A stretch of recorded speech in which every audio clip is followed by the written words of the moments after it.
allez fort, vous touchez à la religion, c'est hyper sacré, vous avez tout, vous avez reconduit les machins du Sahara occidental, vous vous rendez compte de l'importance des lignes rouges, les lignes... Je dis, monsieur, mais qui trace les lignes rouges? Moi, je ne connais que les lignes rouges posées, définies par la Constitution. Et la Constitution garantit la liberté d'expression. Donc il n'y a pas de ligne rouge avec moi. Votre libération a bien sûr une intense dimension politique, diplomatique, et on vient d'en parler. Est-ce que vous avez été surpris d'abord d'atterrir en Allemagne? Oui, je ne m'attendais pas du tout.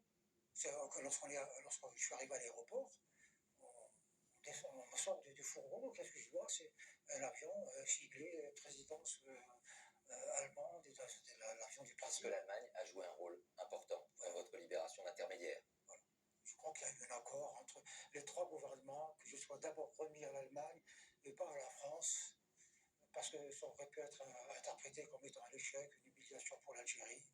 Est-ce que vous, au fond de vous, vous avez une idée précise de la raison essentielle de votre arrestation? Elle repose sur quoi? Des rapports compliqués et complexes entre la France et l'Algérie? Ou est-ce que vous êtes victime également de vos écrits, de vos prises de position? Non, pas du tout. Quand Sylvain Tesson, cette semaine... Les livres sont disponibles en Algérie. Ils ont été interdits à un certain temps. Certains livres. Mes livres sont disponibles en Algérie. Quand Sylvain Tesson, cette semaine dans Le Point, dit « Sommes-nous dignes de recevoir celui qui ose regarder, affronter l'ennemi que nous n'osons même pas nommer ?» Qui a dit ça? C'est moi qui aurais dit ça? C'est Sylvain Tesson qui a dit ça. Ah oui, oui. Eh ben, ça touche l'ennemi, c'est qui l'ennemi? Ça serait qui? Ça serait l'islam radical, l'islam politique? Oui. C'est pour cette raison-là que vous avez été arrêté? C'est un mélange de beaucoup de choses. Il y a l'ultranationalisme, tout ce qui vient de France blesse beaucoup les autorités algériennes et les chocs, les énerve, les met en colère. Il y a la question du Sahara occidental, il y a le fait aussi que, ça c'est un crime de lèse-majesté, que personne n'oubliera jamais, je suis allé en Israël, et de manière officielle, je ne me suis pas caché, je suis allé en partant d'Alger.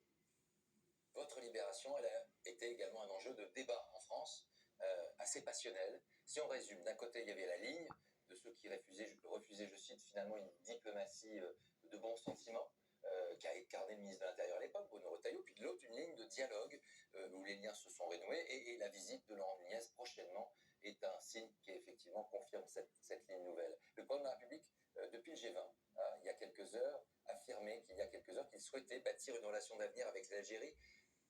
Elle est où votre ligne à vous? Qu'est-ce qu'il faut faire? Depuis toujours pour